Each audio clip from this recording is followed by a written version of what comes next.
Hello বন্ধুরা, মণিমা রান্নাঘরে আপনাদের স্বাগত জানাই। আজ আমি করছি গাজরের হালুয়া। এটা বানানো খুব সহজ এবং খেতেও খুব সুস্বাদু হয়। এটা বানানোর জন্য আমি নিয়েছি 500 গ্রাম গাজর, হাফ লিটার দুধ, চিনি 150 গ্রাম, ছোটো এলাচ 2টো, কাজু, কিশমিশ, আমন্ড এবং পেস্তা। প্রথমে গাজর পরিষ্কার করে ধুয়ে খুব সরু সরু করে কুচিয়ে নিতে হবে।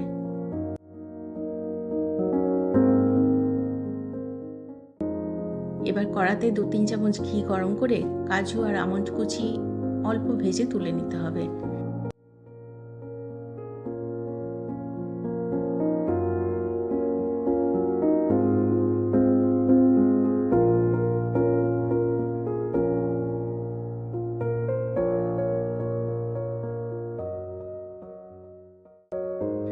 এবার ওই ঘিতে 2টো ছোটো এলাচ দিয়ে তাতে গাজর দিয়ে নাড়াচাড়া করে নিয়ে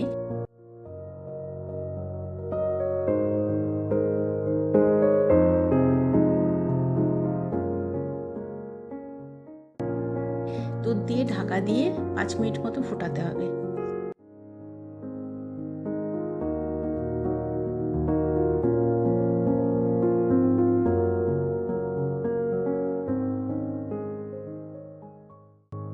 গাজর সেদ্ধ হয়ে এলে এতে চিনি দিয়ে আরও কিছুক্ষণ ফোটাতে হবে।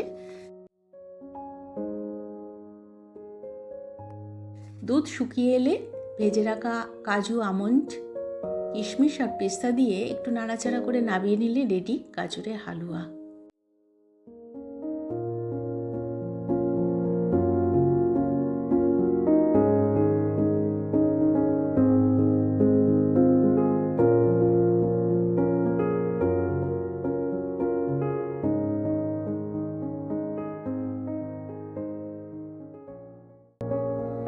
আমার রেসিপিটি যদি ভালো লেগে থাকে তাহলে চ্যানেলটিকে সাবস্ক্রাইব করে পাশে থাকবেন এবং অবশ্যই একটা লাইক